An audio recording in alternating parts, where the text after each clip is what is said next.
मेरे प्यारे बच्चों, यूपीएससी माइंड मैप में आपका बहुत बहुत स्वागत है। तो आज हम शुरू करने जा रहे हैं अपने पॉलिटी का नेक्स्ट चैप्टर जो कि है प्रीएम्बल। ओके, ये हमारे हर एक एग्जाम के लिए बहुत ही इंपॉर्टेंट है। आप अगर देखेंगे क्वेश्चंस अभी हम आगे डिस्कस करेंगे तो ये हर साल इससे कहीं ना कहीं क्वेश्चंस आ जाते हैं। ओके, तो वीडियो शुरू करने से पहले आप सबसे एक रिक्वेस्ट है कि अगर आपको हमारा चैनल पसंद आ रहा है, हमारे लेक्चर्स पसंद आ रहा है, तो आप हमारे चैनल को लाइक, सब्सक्राइब और अपने फ्रेंड्स के साथ शेयर जरूर करें। तो बिना अपना टाइम वेस्ट किए चलिए शुरू करते हैं। तो the objective resolution was moved in the constituent assembly on 13 December 1946 by Pandit Jawaharlal Nehru, which was adopted by Constituent Assembly on 22nd January 1947. Later this resolution became the foundation of the preamble. तो सबसे पहले objective resolution कहाँ पे move कराया गया? Constituent assembly में 13 December 1946 को पंडित जवाहरलाल नेहरू जी द्वारा। ओके, और लेटर बाद में उसे कॉन्स्टिट्यूएंट असेंबली ने अडॉप्ट किया। कब अडॉप्ट किया? 22 जनवरी 1947 को। ओके, और बाद में ये जो रिजोल्यूशन है यही फाउंडेशन स्टोन बना किस चीज का? जो प्रीएम्बल है, हमारे कॉन्स्टिट्यूशन में जो प्रीएम्बल है उसका फाउंडेशन स्टोन क्या है? जो ऑब्जेक्टिव रेजोल्यूशन पास किया गया था वो है। ओके, उसके बाद अगर हम देखें हमारे प्रीएम्बल का 3 वर्ड सोशलिस्ट, सेक्युलर और integrity were incorporated in the preamble by 42nd constitution amendment act 1976। Okay, ये तीनों वर्ड याद रखिएगा कि 42nd अमेंडमेंट में कौन से 3 वर्ड को ऐड किया गया? Socialist, secular, integrity. Okay, clear? Next है the preamble declared India as a sovereign, socialist, secular, democratic and republic nation. Preamble क्या कहता है? प्रीएम्बल ने इंडिया को कैसे डिस्क्राइब किया है, कैसे डिक्लेयर किया है? तो India is a sovereign, socialist, secular, democratic and republic nation है। Okay, it secure all its citizen 3 type of justice. ये अपने सिटीजन्स को 3 तरह की जस्टिस प्रोवाइड करते हैं। कौन कौन सी justice? Social justice, economical justice and political justice. Okay, it is very helpful in legal interpretation of Indian constitution. In the word of C Alladi Krishnaswami Ayyar, the preamble to our constitution express what we have thought or dream so long. तो अय्यर जी ने जो preamble है उसको कैसे describe किया है? तो preamble क्या है? प्रीएम्बल कॉन्स्टिट्यूशन का वो पार्ट है जो एक्सप्रेस करता है जो हमने कई सालों से सपना देखा है, उस सपने को प्रीएम्बल क्या करता है? एक्सप्रेस करता है। Okay, the supreme court accepted is as a part of constitution in Kesavananda Bharati case 1973। Supreme court ने भी एक्सेप्ट कर लिया कि जो प्रीएम्बल है वो कॉन्स्टिट्यूशन का पार्ट है। और ये कब एक्सेप्ट किया? तो केशवानंद भारती केस में सुप्रीम कोर्ट ने इसे एक्सेप्ट किया है। ओके, ये केस आप याद रखिएगा, बहुत बार एग्जाम में कंफ्यूजन हो जाता है कि कौन से केस में क्या कहा गया था। ओके, तो केशवानंद भारती केस में क्या कहा गया है कि प्रीएम्बल कॉन्स्टिट्यूशन का पार्ट है। ओके, नेक्स्ट अगर हम बात करें बेरूबरी केस की तो इसमें क्या कहा गया है कि preamble was not considered as a part of constitution. Preamble constitution का पार्ट नहीं है। केशवानंद भारती केस में कहा गया है कि प्रीएम्बल कॉन्स्टिट्यूशन का पार्ट है, बट बेरूबरी केस में कहा गया है कि पार्ट नहीं है। नेक्स्ट देखिए Golaknath case versus state of Punjab. So preamble was considered as a core soul of the constitution. Golaknath case में क्या कहा गया है कि प्रीएम्बल जो है वो कॉन्स्टिट्यूशन की क्या है? आत्मा है। ओके, सो इसमें भी एक्सेप्ट किया गया है कि preamble is a soul of constitution. अगर हम नेक्स्ट देखें Bommai versus union of India case में supreme court gave a conception that preamble is a part of constitution. इसमें भी क्या कहा गया है कि preamble is a part of constitution. Okay, अगर हम प्रीएम्बल की बात करें तो ये नेचर में कैसा है? ये नॉन जस्टिसिएबल है। ओके, हम इसके अगेंस्ट क्या कर सकते हैं? कोर्ट में नहीं जा सकते हैं। Okay, it talk about the freedom of faith, belief, worship, expression and thought. Okay, it also ensure the dignity and equal opportunity to all.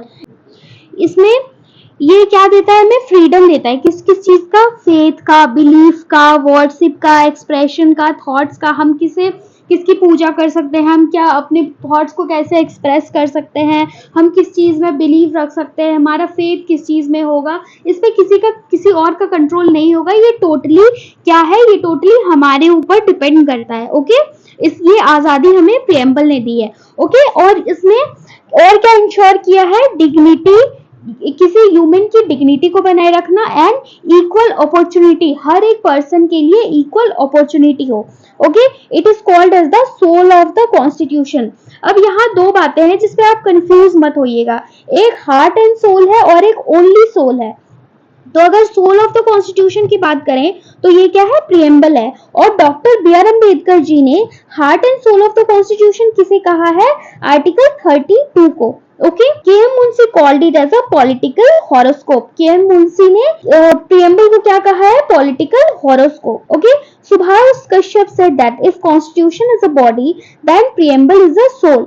Subhash Kashyap ji ने क्या कहा है कि अगर कॉन्स्टिट्यूशन एक शरीर है तो प्रियम्बल उसकी आत्मा है। If constitution is a building, then preamble is a founding stone or foundation stone. अगर preamble एक building, अगर constitution एक building है तो preamble क्या है, उसका foundation stone है। Okay? और doctor B R Ambedkar said that the constitution is a pious paper. B R Ambedkar ji ने क्या कहा है, कॉन्स्टिट्यूशन क्या है, एक पवित्र पेपर है, एक पवित्र दस्तावेज है। ओके, सो यहाँ पे हमारी डिस्कशन खत्म होता है। अब हम आगे क्वेश्चंस के देखेंगे कि कैसे क्वेश्चंस पूछे जाते हैं। तो चलिए पहला क्वेश्चन देखते हैं। In the following quotation, we, the people of India, having solemnly resolved to constitute India into a sovereign, socialist, secular, democratic republic, and to secure to all its citizens justice, social, economical, and political, liberty of thoughts, expression, belief, faith, and worship, equality of status and of opportunity, and to promote among them all fraternity, assuring the dignity of the individual and the unity and integrity of the nation. In our Constitution Assembly, this acts do hereby adopt, enact and give to ourselves this Constitution. Act stand for, यहाँ पे ये पूछा गया है कि ये जो acts है ये क्या है ये, ठीक है। पहला है option 26 day of the January 1950, 26 day of November 1949, 26 day of January 1949 और नन ऑफ द एबव। तो ये जो हमारा प्रियम्बल है इसको कब अडॉप्ट किया गया है। ओके, तो अगर हम आंसर देखें, हमारा आंसर क्या है, 26 day of November means 26 November 1949. Okay, the Indian Constitution started with the preamble, which outlined the main objective of the Constitution. The preamble described the nature, objective, and the idea of the Indian political system. It also contained a date on which the Constitution was adopted, that is 26 November 1949. तो Constitution को कब adopt किया गया, 26 November 1949 को। And the term X stand for the adoption date, और ये जो X term है ये क्या यहाँ पे पूछ रहा है, adoption date. Thus option B is correct option. Okay, यहाँ पे adopt किया गया और implement किया गया, दो अलग अलग क्वेश्चन है। यहाँ पे ये कंफ्यूज मत होइएगा कि हमारा कॉन्स्टिट्यूशन तो 26 जनवरी को बन के तैयार हुआ या उस दिन हम अपना रिपब्लिक डे सेलिब्रेट करते हैं। हमारा जो कॉन्स्टिट्यूशन था वो 26 नवंबर को बन के तैयार हो चुका था, लेकिन जवाहरलाल नेहरू जी ने जब लाहौर अधिवेशन हुआ था 1929 में, उस टाइम पे ये डिक्लेयर किया था कि अगले साल हमें आज़ादी मिल जाएगी 26 जनवरी को। तो उसी दिन को याद करने के लिए हमने जो अपना कॉन्स्टिट्यूशन है, क्योंकि आज़ादी तो हमारे हाथ में नहीं थी, हम दूसरे के ऊपर डिपेंडेंट थे, तो हमने जो अपना कॉन्स्टिट्यूशन को इम्प्लीमेंट किया वो 26 जनवरी को किया है। ओके, तो अडॉप्ट कब किया गया, 26 नवंबर, इसीलिए हम कॉन्स्टिट्यूशन डे भी मनाते हैं 26 नवंबर को। तो यहाँ पे ऑप्शन बी करेक्ट हो जाएगा। चलिए नेक्स्ट क्वेश्चन देखते हैं। What was the exact constitutional status of Indian Republic on 21st January 1950 when the constitution came into force? A democratic republic, a sovereign democratic republic, a sovereign secular democratic republic, a sovereign socialist secular democratic republic. तो question क्या पूछा है कि हमारा constitution status क्या था 26 जनवरी 1950 को। तो हमारा कॉन्स्टिट्यूशन स्टेटस क्या था, a sovereign democratic republic. Okay, the Constitution of India came into force on 26 January 1950. The exact constitution status on 21st January 1950 was a sovereign democratic republic. Okay, क्योंकि अभी just हमने थोड़ी देर पहले पढ़ा कि जो सोशलिस्ट, सेक्युलर और इंटीग्रिटी ये तीन वर्ड है, ये 42nd कॉन्स्टिट्यूशन अमेंडमेंट 1976 में ऐड किया गया था। ओके, तो यहाँ पे सोशलिस्ट, सेक्युलर और इंटीग्रिटी तीन वर्ड नहीं हो सकता है, इसके अलावा ये सॉवरेन, डेमोक्रेटिक और रिपब्लिक का स्टेटस था। Okay, next question, what was the exact constitution status of India on 26 जनवरी 1950? देखिए ये क्वेश्चन 3 बार पूछा है, 2009, 2008 और ये आईएएस प्री के 2021 का ये क्वेश्चन है। सो कॉन्स्टिट्यूशनल स्टेटस क्या था? Sovereign, democratic, republic. Okay, as it is question पूछा, ये भी नहीं कि कोई ऑप्शन भी आगे पीछे कर दे। तो आपको ये याद रखना है, ये 3 वर्ड सोशलिस्ट, सेक्युलर और इंटीग्रिटी, अगर आपको ये याद होता है ये क्वेश्चन आपका इजीली हो जाएगा। ओके, नेक्स्ट क्वेश्चन है, the word socialist and secular was added to the preamble of the Indian constitution by, ये कौन से कॉन्स्टिट्यूशन अमेंडमेंट एक्ट में ऐड किया गया था? सोशलिस्ट, सेक्युलर और integrity 42nd constitution amendment act. तो ऑप्शन सी सही आंसर हो जाएगा। By which name in our country mention in the constitution? Next question क्या है, हमारे कॉन्स्टिट्यूशन में हमारे जो कंट्री है किस नाम से मेंशन है? Bharat and India, Bharat only, Hindustan and India, Bharat, Hindustan and India. तो क्या है? Option A, Bharat and India. There was no unanimity in the Constitution Assembly about the name of the country. Some members suggested that traditional name Bharat, while others advocated the modern name India. Hence, the Constitution of India contained both. According to Article 1, India, that is Bharat, shall be a union of state. ठीक है? तो अभी भी जैसे आप देखते हैं ये डिबेट कॉन्स्टिट्यूएंटली कंटिन्यूअसली बना रहता है कि भारत होना चाहिए, इंडिया होना चाहिए। तो उस टाइम पे भी क्या हुआ था, जो कॉन्स्टिट्यूएंट असेंबली है किसी एक नाम पे सहमति नहीं बना पा रहे थे। तो इसके कारण क्या हुआ कि जो हमारा आर्टिकल 1 है इसमें हमारे देश का नाम क्या दिया गया? India, that is Bharat. Okay, तो भारत और इंडिया दोनों मेंशन है। Next question, in the context of preamble of Indian constitution which of the following sequence is correct? अब प्रीएम्बल के अकॉर्डिंग कौन सा सीक्वेंस करेक्ट है? ठीक है, अभी जो हमने ऊपर पढ़ा उसके अकॉर्डिंग चलिए देखते हैं। Republic, people's, democratic, social, secular, socialist, universal, sovereign. Sovereign, socialist, democratic, people's, secular, republic, sovereign, socialist, people's, democratic, secular, socialist, republic, sovereign, socialist, secular, democratic और रिपब्लिक। तो करेक्ट ऑप्शन क्या हो जाएगा? Option D, sovereign, socialist, secular, democratic और republic. Okay, क्योंकि कहीं भी peoples और सोशलिस्ट, रिपब्लिक ये सब की बात नहीं की गई है। ओके, हमारे कॉन्स्टिट्यूशन में सोशलिस्ट और रिपब्लिक अलग अलग है, एक साथ नहीं है। तो the preamble of Indian constitution as amended by 42nd amendment in 1976 is, we the people of India having solemnly resolved to constitute India into a sovereign, socialist, secular, democratic republic. Okay, the word peoples is not mentioned in the preamble of India. जो people word है ये कहीं भी mention नहीं है। तो आप देखेंगे पीपल इसमें भी है, पीपल इसमें भी है और मेरे ख्याल से पीपल, हाँ देखिए इसमें भी है। ठीक है, तो ये तीनों तो एलिमिनेशन मेथड से गलत हो जाएगा और ऑप्शन डी क्या हो जाएगा? सही है। Okay, next question, which of the following word is not mention in the preamble of the constitution? Sovereign, democratic, secular और फेडरल।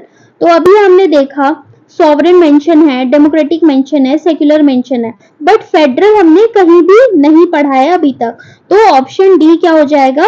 ऑप्शन डी मेंशन नहीं है, फेडरल मेंशन नहीं है। प्रीएम्बल ऑफ द कॉन्स्टिट्यूशन क्या है? फिर से एक बार ध्यान से सुनिए प्रीएम्बल, और बहुत छोटा सा प्यारा सा है बेचारा, वो तो ऐसे 2-3 बार पढ़िएगा या आप थोड़ा सा ध्यान से सुन लीजिए तो आपको याद हो जाएगा।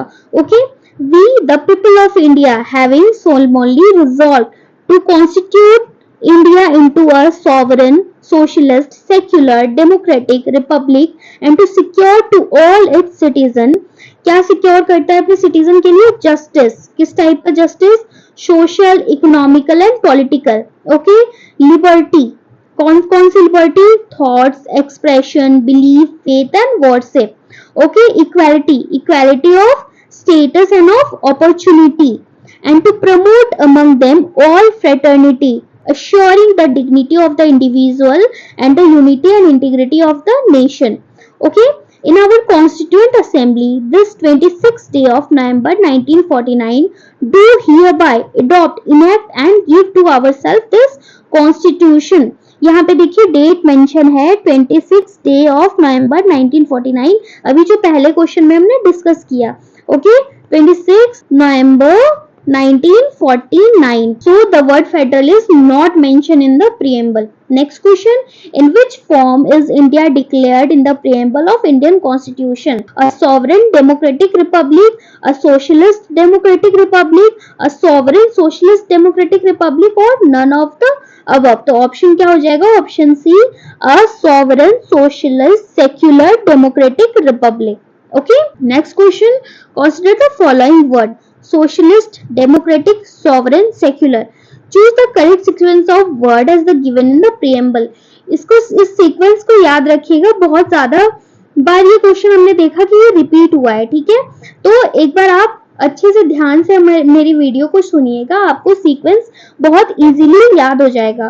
तो उसका करेक्ट ऑप्शन क्या हो जाएगा? ऑप्शन ए, सबसे पहले sovereign, socialist, secular and then democratic. Okay, next question, which of the following word have been added to the preamble by the 42nd amendment? 42nd amendment में कौन से वर्ड को ऐड किया गया है? Socialist, Gram Swaraj, secular, sovereign. तो option क्या है? 1 2 3, 1 and 3, 1 2 4, 2 3 4। तो ऑप्शन क्या हो जाएगा? 1 and 3, सोशलिस्ट और सेक्युलर। तीन वर्ड को ऐड किया गया था, सोशलिस्ट, सेक्युलर, इंटीग्रिटी। ओके, और यहाँ पे इंटीग्रिटी नहीं है, दो है, सोशलिस्ट और सेक्युलर। तो 1 और 3 करेक्ट हो जाएगा option B. Okay, next question है, which of the following describe India as a secular state? इसमें से किसने इंडिया को सेक्युलर स्टेट डिस्क्राइब किया है? Fundamental right, preamble of the constitution, 9th schedule और डायरेक्टिव प्रिंसिपल। तो करेक्ट ऑप्शन क्या हो जाएगा? Option B, preamble of the constitution. The preamble of the constitution contain the word secular, which was added in 42nd Amendment Act in 1976. Thus, it declared India as a secular state. ठीक है, secular word 1976 में add किया गया है, तो ये describe करता है इंडिया कैसा स्टेट है, ये एक सेक्युलर स्टेट है। Okay, which of the following word was not included in the preamble of Indian Constitution in 1975? 1975 में इनमें से कौन सा वर्ड नहीं ऐड था प्रीएम्बल में? Fraternity, sovereignty, equality, integrity. तो अभी हमने 50 बार पढ़ते हुए आ गए हैं, तो इसका आंसर तो आप इजीली दे सकते हो। तो जल्दी बताइए क्या होगा इसका आंसर? जी, correct answer option D, integrity. तो word integrity was not in the constitution at the time of commencement, और इसको कब ऐड किया गया? 1976 में, इसीलिए ये 1975 में नहीं था। Okay, next question, to consider the following statement in regard to the preamble of constitution and select the correct one. The objective resolution by Jawaharlal Nehru finally became preamble. Next, it is non-justiciable. Next, it can't be amended. Next, the preamble cannot override the specific provision of the constitution. So, इसका correct option क्या हो जाएगा? Option B, 1, 2 and 4. The objective resolution moved by Jawaharlal Nehru on 13th December 1946 was unanimously adopted by Constituent Assembly on 22nd January 1947. तो अभी हमने जो सबसे पहले शुरुआत में हमने यही पढ़ा कि जो ऑब्जेक्टिव रेजोल्यूशन जवाहरलाल नेहरू जी द्वारा पास किया गया था वो फाइनली क्या बना? बेस ऑफ द कॉन्स्टिट्यूशन और foundation of the base of the preamble और foundation of the preamble. So supreme court said in Kesavananda Bharati case that the preamble of the constitution can be used to explain the ambiguous area of the constitution. Amendment of the preamble is possible, and by 42nd constitution amendment act the word socialist, secular and integrity was added on it.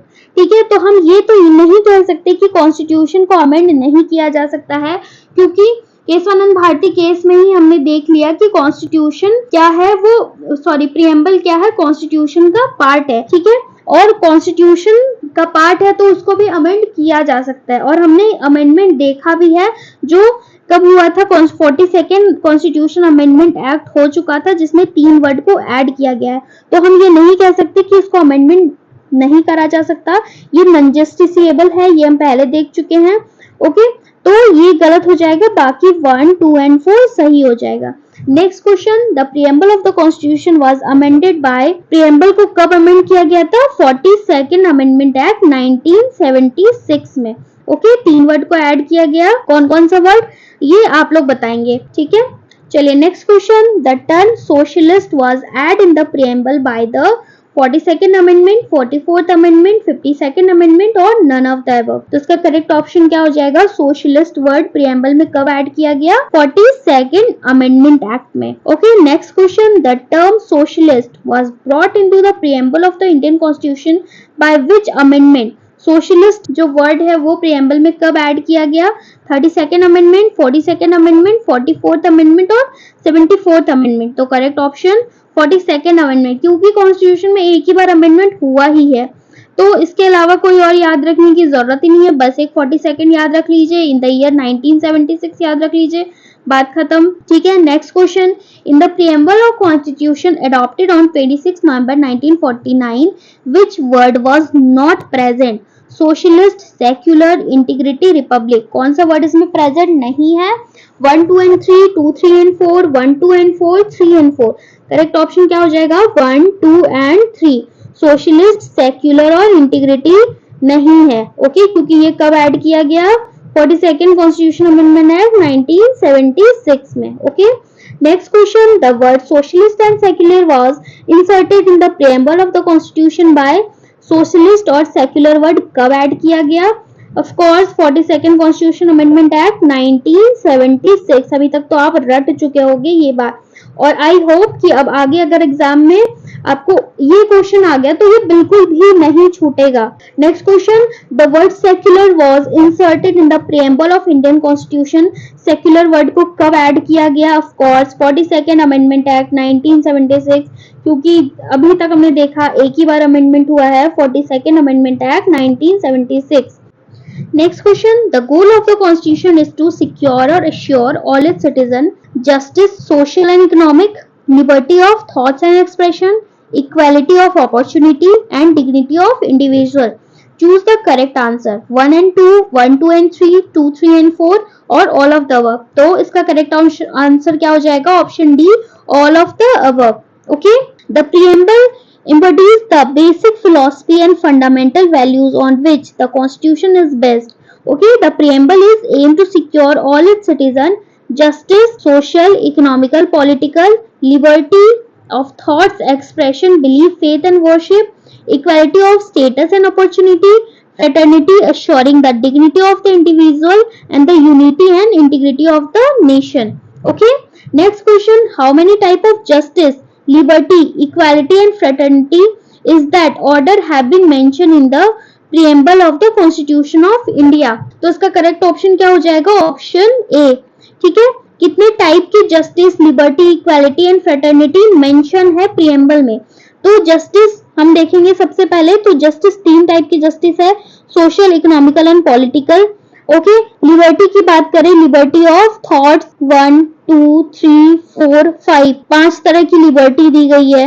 Okay, अगर हम equality की बात करें तो equality of status and opportunity, 2 तरह की equality की बात की गई है, और फ्रेटर्निटी, भाईचारा ऑफ कोर्स एक ही होता है। ठीक है, तो इसका करेक्ट ऑप्शन क्या हो जाएगा? Option A. Next question, India is a republic means India is a republic है, इससे आप क्या समझते हैं? रिपब्लिक वर्ड क्या होता है? ठीक है, ये बात बहुत बार आपके दिमाग में भी आई होगी, आपने कई बार सुना होगा, बट कभी इतना ध्यान नहीं दिया होगा। तो अभी देखते हैं कि रिपब्लिक वर्ड मतलब होता क्या है। रिपब्लिक वर्ड मतलब होता है, पहले ऑप्शन देख लेते हैं, it is the people who are the final authority in all matter, there is no parliamentary system of government in India, there are no hereditary ruler in India, there is the union of state. तो correct option क्या हो जाएगा इसका? Option C, there is no hereditary ruler in India. Hereditary ruler मतलब क्या होता है कि अगर किसी के पिताजी अगर प्राइम मिनिस्टर हैं या प्रेसिडेंट हैं, तो जरूरी नहीं उनके जो बेटे हैं वही प्रेसिडेंट या प्राइम मिनिस्टर बनेंगे। जस्ट लाइक ब्रिटेन में क्या होता है कि जो जैसे हमारा प्रेसिडेंट का पोस्ट है, वैसे वहां पे क्वीन और किंग का पोस्ट है, तो उनकी जो पोस्ट है वो हेरिडेटरी है, उनके बाद उनकी फैमिली मेंबर को ही मिलेगी। लेकिन यहाँ पे प्रेसिडेंट या प्राइम मिनिस्टर के पोस्ट पे ऐसा कुछ भी नहीं है। तो इंडिया क्या है? रिपब्लिक कंट्री है, मतलब जो है यहाँ पे कोई भी जो पोस्ट है वो हेरिडेटरी नहीं है। Republic means state in which supreme power is held by the people and the head of the state is elected by the people through election. Republic क्या मेनली मतलब क्या होता है, जो सुप्रीम पावर है वो किसके पास है, लोगों के पास है, और जो हेड ऑफ द स्टेट है वो लोग चुनते हैं, चाहे वो डायरेक्ट इलेक्शन हो चाहे वो इनडायरेक्ट इलेक्शन हो। Okay, in case of India the head of the state is elected by indirect election. India के केस में जो हेड ऑफ द स्टेट है उसको इनडायरेक्ट इलेक्शन के थ्रू चुना जाता है, through elected representative. Okay, elected representative के थ्रू चुना जाता है। इसके बारे में डिटेल में हम कैसे प्रेसिडेंट का चुनाव होता है, क्या प्रोसेस है, क्या क्राइटेरिया, सब हम आगे पढ़ेंगे बहुत ही डिटेल में, जो आपको समझ में आ जाएगा। तो यहाँ पे आप एक मोटे मोटे तौर पे समझ लीजिए और टेंशन लेने की कोई बात नहीं है, हम आगे सब कुछ डिटेल में समझेंगे। चलिए अब नेक्स्ट क्वेश्चन है, India has people's sovereignty because the preamble of constitution begin with the word democratic India, republic of people, democracy of people, we the people of India. तो प्रीएम्बल में सबसे पहला जो वर्ड है, शुरुआत किस चीज से होती है ये पूछा गया। तो अभी हमने प्रीएम्बल बहुत बार पढ़ लिया है और ऑप्शन देखते ही आपको समझ में आ गया होगा कि इसका ऑप्शन क्या है, ऑप्शन डी करेक्ट होगा। प्रीएम्बल की शुरुआत कहां से होती है, we the people of India. This word indicate the sovereignty of people of citizen of India. ये वर्ड क्या इंडिकेट करता है, जो पीपल है इंडिया के जो लोग हैं उसकी सोवरेनिटी को इंडिकेट करता है। It mean that people of India are not govern by external power. Sovereignty का मतलब क्या होता है कि इंडिया जो है या इंडिया के लोग हैं वो फ्री है अपना डिसीजन लेने के लिए। ऐसा नहीं है कि कोई भी एक्सटर्नल पावर या दूसरी कंट्री हमारे ऊपर दबाव डाल के कोई काम करवा सकती है। Okay, so India is a sovereign country. Next question, where have the word we the people of India has been used in the constitution of India? कहाँ पे ये वर्ड यूज किया गया है we the people of India? Directive principle में, fundamental rights में, citizenship में या प्रीएम्बल ऑफ इंडिया में? तो ये वर्ड कहाँ यूज किया गया है we the people of India? Preamble का सबसे पहला जो लाइन है वो यही है, we the people of India. Okay, next question. All individuals are fully and equally human. This principle is known as, सब जो इंडिविजुअल है वो फुल्ली और इक्वली ह्यूमन है। ये प्रिंसिपल कहाँ दिया गया है, ये इस प्रिंसिपल को क्या कहते हैं? ओके, यूनिवर्सलिज्म, होलिज्म, सोशलिज्म और इंटरसेक्शनिज्म। तो इस प्रिंसिपल को क्या कहते हैं, universalism. Okay, the principle of all individuals are fully and equally human is known as universalism. According to this principle, every person is entitled to human right without any discrimination among them. हर एक person क्या है, इस principal के according क्या है, हर एक person को जो ह्यूमन राइट है उसको लेने का अधिकार है बिना किसी डिस्क्रिमिनेशन के।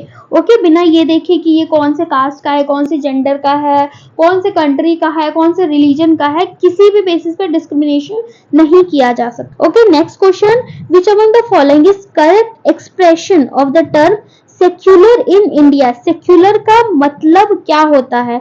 ये वर्ड भी आपने बहुत बार सुना होगा हमारी डेली लाइफ में, बट बहुत बार चीजों को ना ऐसे कंफ्यूजन क्रिएट हो जाता है। Socialism, secularism and integrity, democratic, Republic क्या होता है, इतने क्लियरली हम चीजों पे ध्यान भी नहीं देते हैं, और शायद अगर हम एग्जाम ना दे रहे हो तो इतनी चीजों की जरूरत भी नहीं पड़ती है, बट फिर भी एक डे टू डे लाइफ में भी या एज अ सिटीजन हमें इस चीजों का पता होना चाहिए कि ये चीज होता क्या है। ओके, और एज अ स्टूडेंट तो ये मस्ट है कि आपको पता होना ही चाहिए।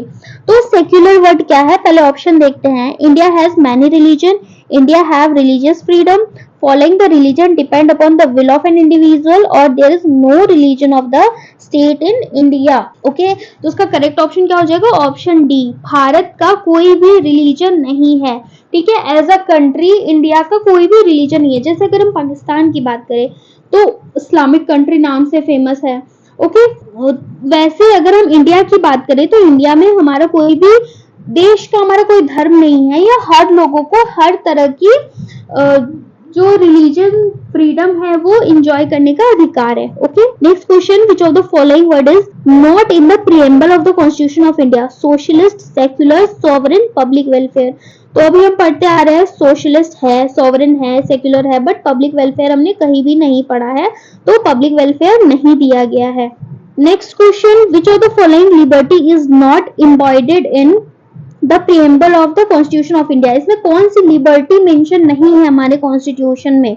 Liberty of thoughts, liberty of expression, liberty of belief और इकोनॉमिक लिबर्टी। तो थॉट एक्सप्रेशन और बिलीफ तो है, बट कहीं भी इकोनॉमिक लिबर्टी की बात नहीं की गई है। सो लिबर्टी 5 टाइप की लिबर्टी हमने अभी ऊपर पढ़ा, thoughts, expression, belief, faith and worship, but economic liberty कहीं भी नहीं है। Next question, which of the following reflect the most appropriate relationship between law and liberty? Option देखते हैं। If there are no law there is less liberty, if there are no law there is no liberty, if there is liberty law have been made by people, if law are changed too often liberty is in danger। इसमें question पूछा है liberty और law के बीच का relation क्या है, तो इसमें ऑप्शन क्या हो जाएगा? Option B, there is no law there is no liberty. Okay, the two are not at odds with one another, rather they complement one another. ठीक है, ये दोनों एक दूसरे के अपोजिट नहीं है, बल्कि ये दोनों एक दूसरे को क्या करते हैं? कॉम्प्लीमेंट करते हैं। लॉ और लिबर्टी एक दूसरे को कॉम्प्लीमेंट करते हैं। The liberty only come as a result of established law, liberty तभी आ सकता है जब एक लॉ स्टैब्लिश हो कहीं पे। When there are no law to protect और provide freedom and liberty, violation of the same take place. अगर कहीं भी लॉ नहीं होगा लिबर्टी को प्रोटेक्ट करने के लिए, तो वहां पे क्या होगा? लिबर्टी का वायलेशन या लॉ का वायलेशन हो सकता है। Okay, next question, which of the following is not mention in the preamble of the constitution? Social justice, political justice, economic justice, religious justice. तो सोशल, पॉलिटिकल और इकोनॉमिक तीन तरह की जस्टिस तो हम पढ़ चुके हैं, बट रिलीजियस जस्टिस की हमने बात कहीं भी नहीं पढ़ी है कॉन्स्टिट्यूशन में। तो ऑप्शन डी क्या हो जाएगा? ऑप्शन डी नहीं मेंशन है कॉन्स्टिट्यूशन में। The preamble of the constitution of India mention justice, तीन तरह की जस्टिस की बात की गई है, सोशल, इकोनॉमिक और political, and the word religious justice not present in the preamble. Next, in the preamble of the Indian constitution which justice is provided to all its citizen, कौन सी जस्टिस प्रोवाइड की गई है? Social, religion and political, social, economic and cultural, social, political and cultural, social, economic and political. तो कौन सी justice provide की गई है? Social, economic and political. Okay, option D is correct. Next, which one of the following objective is not embodied in the preamble of the Constitution of India? Liberty of thought, economic liberty, liberty of expression, liberty of belief. So economic liberty are not embodied in the preamble of the Constitution. So the preamble of the Constitution of India aim to secure all its citizens liberty of thoughts, expression, belief, faith and worship. Besides social, economic and political justice and equality of status and opportunity. Thus, it is clear that economic liberty is not included in the preamble. Okay, next question, which of the following is true in relation to the preamble of the Constitution of India? इसमें से कौन सा statement सही है ये बताना है। चलिए स्टेटमेंट देख लेते हैं। The word socialist, secular were not the part of preamble on the enforcement of constitution in 1950. The above mentioned word was inserted by amendment in 1977. The above mentioned word was inserted by amendment in 1985. These two words are not part of the preamble. Okay, so correct option क्या हो जाएगा? Option A. The words socialist and secular were not part of the preamble on the enforcement of the constitution in 1950. The word socialist और secular जब हमारा preamble को enforce किया गया था उस टाइम पे नहीं था। Okay, next question, which part of the Indian constitution has been described as the soul of the constitution? Constitution की सोल किसे कहा गया है? ये क्वेश्चन आप देख लीजिए, यूपी और उत्तराखंड के एग्जाम में कितनी बार, स्पेशली यूपी के एग्जाम में कितनी बार रिपीट किया गया है। तो कौन से पार्ट को कहते हैं soul of the constitution? Fundamental right, DPSP, preamble और right of the constitutional remedy. तो अगर हम यहाँ पे सिर्फ सोल की बात कर रहे हैं तो ऑप्शन क्या हो जाएगा? Option C. The preamble of the constitution is called the soul of the constitution. Okay, K.M. Munshi, a member of the drafting committee, defined the preamble as a horoscope of our sovereign democratic republic. ये statement भी याद रखिएगा कि K.M. Munshi ji ने preamble को क्या कहा है? तो horoscope of our constitution कहा है। Okay, and सुभाष कश्यप जी ने क्या कहा है? If the constitution is body, then preamble is the soul. If the preamble is founding stone, then Constitution is structuring or building stone on it. Okay. Note, अब यहाँ पे note क्या दिया गया है, it is noted that doctor B R Ambedkar recognise the right to constitutional remedy as the heart and soul of the constitution. So if the question asked with respect to Dr. B.R. Ambedkar, then in case such option will be D. Okay? अगर यहाँ पे पूछे कि doctor B R Ambedkar ji ने constitution की आत्मा किसे कहा है या हार्ट एंड सोल किसे कहा है, तो तब वहां पे ऑप्शन क्या हो जाएगा, right to constitutional remedy article 32 हो जाएगा. ओके, बट यहाँ पे पूछा है सिर्फ सोल ऑफ द कॉन्स्टिट्यूशन, तो ऑप्शन क्या हो जाएगा, प्रीएम्बल. ठीक है, इसमें कंफ्यूज बिल्कुल भी मत होइएगा. Who among the following called the preamble of the Indian Constitution the horoscope of our sovereign democratic republic? चलिए अब इसका आंसर आप बताइए कि हॉरोस्कोप किसने कहा है. जवाहरलाल नेहरू जी ने, वल्लभ पटेल, बी आर अम्बेडकर, के एम मुंशी, महात्मा गांधी. तो इसका आंसर क्या हो जाएगा, K M Munshi, option D. Okay, who has turn constitution a sacred document, constitution को एक पवित्र दस्तावेज किसने कहा है, तो option A B R Ambedkar. Bhimrao Ambedkar in 1947 become the chairman of the drafting committee. बहुत बार क्वेश्चन ये भी पूछ सकता है कि भीमराव अम्बेडकर को चेयरमैन कब बनाया गया, या ऐसा क्वेश्चन आ भी जाता है, तो आप याद रखिएगा 1947 में वो ड्राफ्टिंग कमेटी के चेयरमैन बने थे. The constitutional assembly of India, Ambedkar was a stench constitutionalist. He believed that a government must be constitutional and the constitution must be treated as basic and sacred document. Sacred document, constitution को कैसे treat करना चाहिए, एक पवित्र दस्तावेज के रूप में. तो पवित्र दस्तावेज कॉन्स्टिट्यूशन को किसने कहा है, बी आर अम्बेडकर जी ने कहा है. Okay, next question, in which of the following case supreme court held that the preamble forms part of the constitution. Option देखते हैं, union of India versus doctor Kohli, Bansidas versus state of UP, Bommai versus union of India, Malak Singh versus state of Punjab. तो इसका option क्या हो जाएगा, option C, Bommai versus union of India.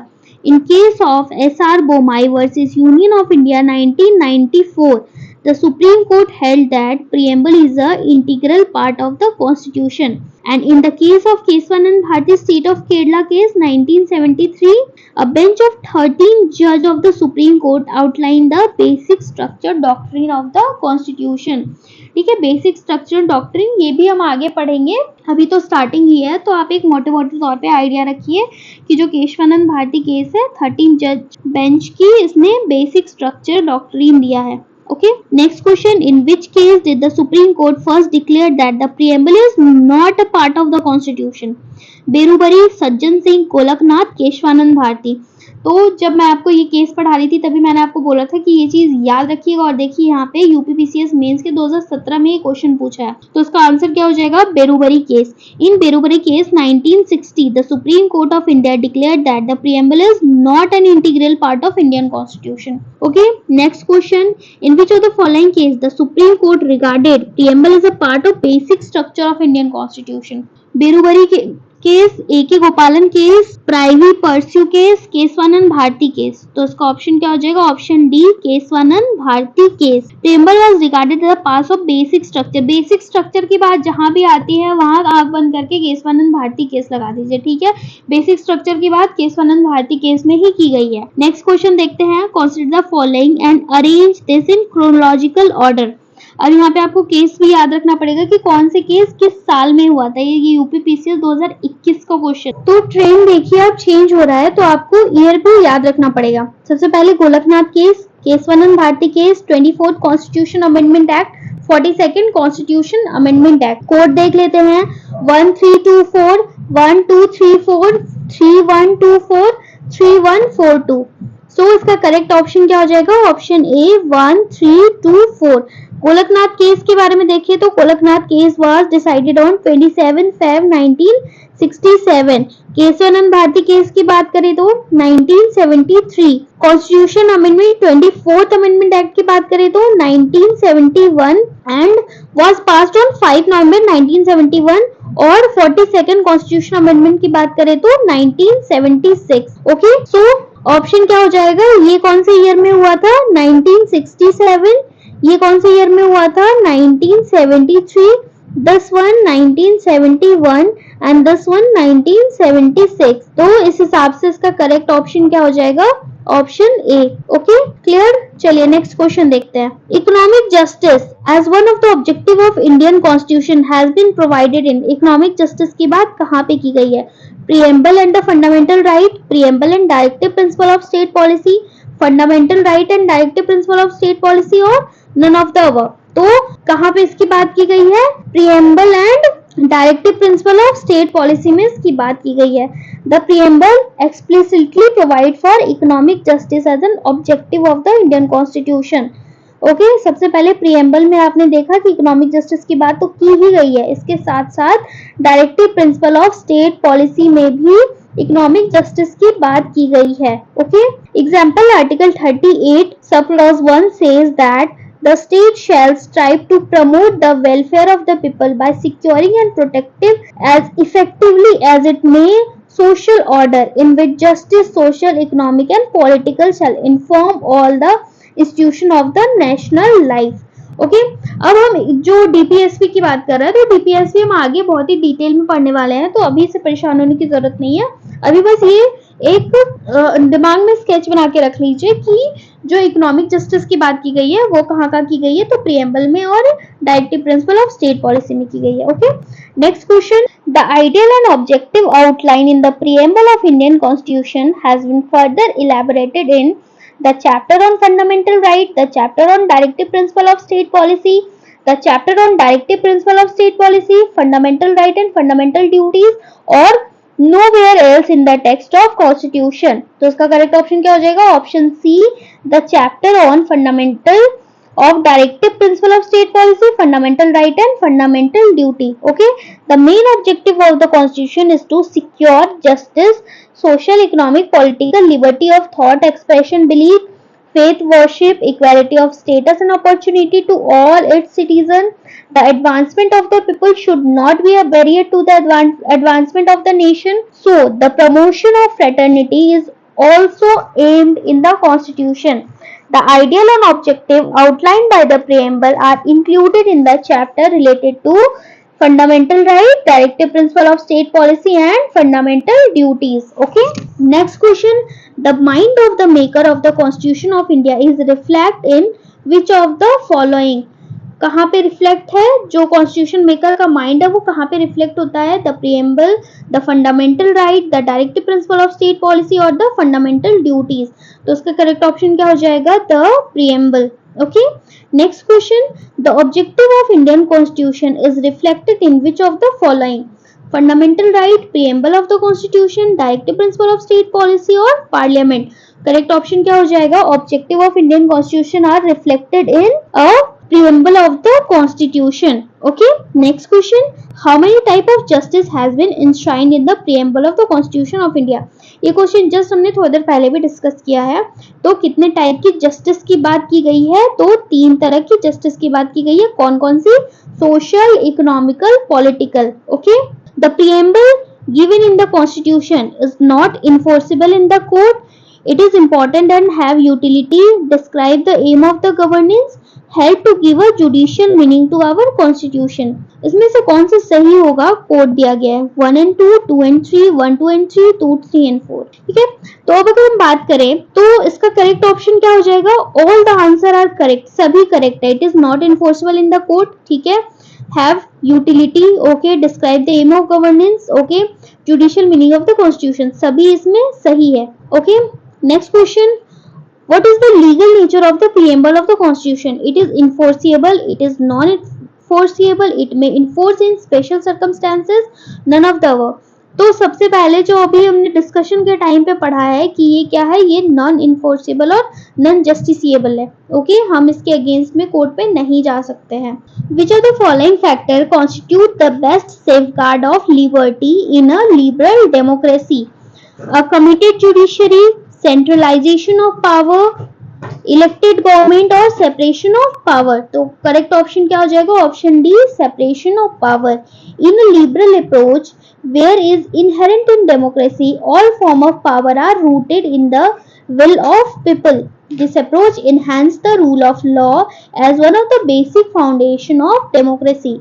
It affirmed the separation of power as a vehicle for their restraint, and it promoted individual right and freedom as a pursuit for the dignity. Committed judiciary will never go against the government policies. Okay, centralization of power refers to a setup in which the decision making power are concentrated in a few leaders at the top of the organizational structure that may lead to authoritarian tendency. Okay, and elected government is expected to ensure liberty but not the best safeguard to ensure liberty. Therefore, all three cannot be the answer. Okay, clear?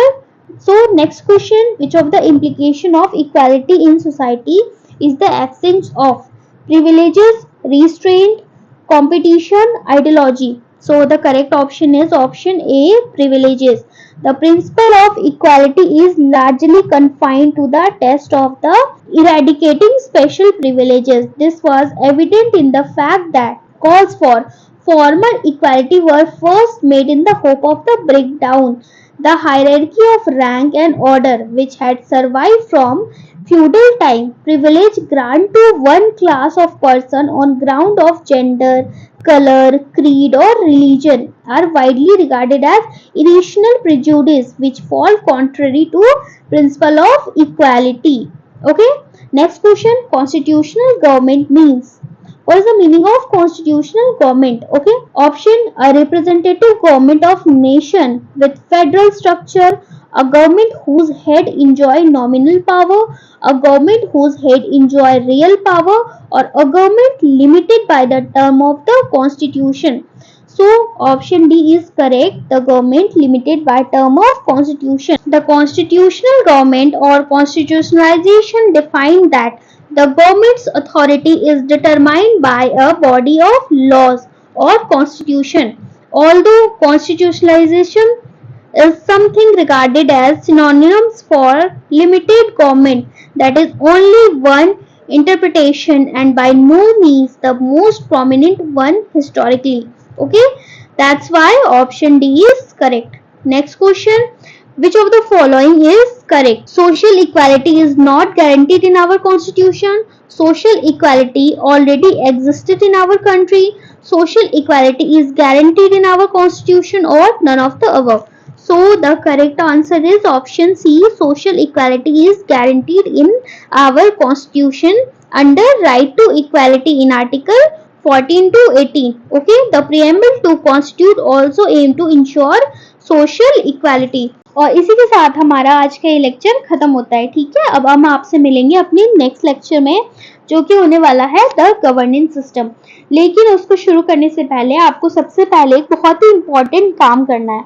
वो कौन सा important काम है? आपको questions लगाने हैं. आप किसी का भी क्वेश्चंस उठाइएगा प्रीएम्बल चैप्टर का. ओके, ये नहीं कि सारा क्वेश्चंस लगाने बैठ गए, सिर्फ प्रीएम्बल चैप्टर का क्वेश्चन लगाइए और देखिए कि क्या पहले जो आप क्वेश्चंस लगाते थे उसके मुकाबले अब आपके क्वेश्चन जो है वो इम्प्रूव हो रहे हैं, मार्क्स जो है इम्प्रूव हो रहे हैं नहीं हो रहे हैं, आप हमें कमेंट सेक्शन में जरूर बताइएगा. Okay, that's all for today. Be happy, stay healthy and safe. और वीडियो में लास्ट तक बने रहने के लिए थैंक यू सो मच.